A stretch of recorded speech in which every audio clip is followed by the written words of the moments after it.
5.3 का 14 क्वेश्चन देखिए, find the sum of the odd numbers between 0 and 50। 0 और 50 के बीच में जितने भी ओड नंबर हैं, ओड नंबर मतलब विषम संख्याएं, ठीक है।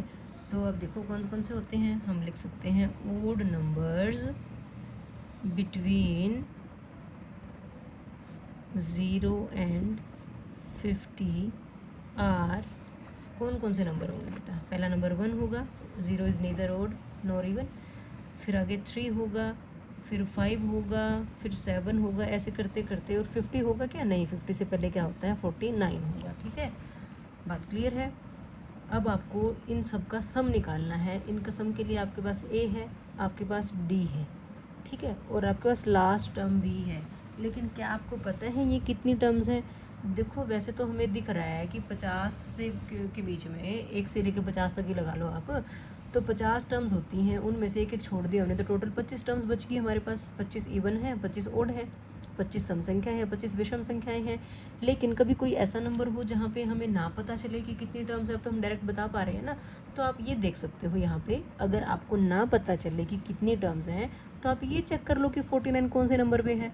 जो उनसे नंबर पे होगा मतलब उतनी टर्म्स हैं हमारे पास। तो आप यहाँ क्या कह सकते हो, पहले तो यही कहोगे कि this is an AP series तो है ही है, तो AP है क्योंकि दिख रहा है हमें डिफरेंस, दो का डिफरेंस आ रहा है, चेक कर लिया हमने, हमें पता था दो का डिफरेंस आ रहा है, इवन में भी ओड में वैसे ही आता है। तो देखो A कितना है 1 है, D की बात करते तो 3 - 1 किया आपने, कितना आ गया 2 आ गया, और 49 क्या है बेटा, 49 तो हमारी nth टर्म है, हमने इसको AN कह दिया, ठीक है। अब AN का तो हमें फॉर्मूला पता है, क्या होता है A + n - 1 × D होता है। ध्यान रखो, मैं आपको बार बार बताती हूँ जब भी चीज़ आती है, कभी हमें कोई ऐसी चीज़ गिवन है जिसका फॉर्मूला पता हो तो उस चीज़ को, उस फॉर्मूले के इक्वल लिख दो। AN का फॉर्मूला पता है तो हमने AN के फॉर्मूले के इक्वल 49 को लिख दिया। A का और D का तो कोई फॉर्मूला नहीं होता ना, तो AN का होता तो AN का फॉर्मूला लिख दिया हमने। A की वैल्यू कितनी है 1 + n - 1 × D की वैल्यू कितनी है 2 = 49।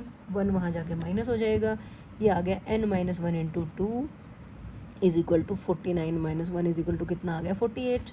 अब हमें n - 1 निकाल लेते हैं, वो आ गया 48, 2 जो मल्टीप्लाई में था डिवाइड में आ गया, काट के कितना बना 24। तो n की वैल्यू कितनी आ गई 24, और माइनस का 1 यहाँ के क्या हो गया +1, तो n हमारा बन गया भाई 25। मतलब वैसे भी हम बात ही कर रहे थे ना कि 50 टर्म्स में से 25 तो इवन चलेगी, 25 ओड रहेगी, ठीक है। तो हमें डायरेक्ट भी पता था, लेकिन आप डायरेक्ट ऐसे थोड़ी करोगे, आपने एन निकाल के दिखा दिया कितनी है हमारे पास 25 टर्म्स है। इसका मतलब ये जो AP सीरीज़ है इसमें 25 टर्म्स है, उन 25 टर्म्स का हमें सम निकालना है, ठीक है। तो अब 25 टर्म्स तो हैं, 25 में टर्म भी पता है ना हमें कितनी है 49 है। तो अब आप SN का फॉर्मूला कौन सा लगाओगे बताओ बेटा।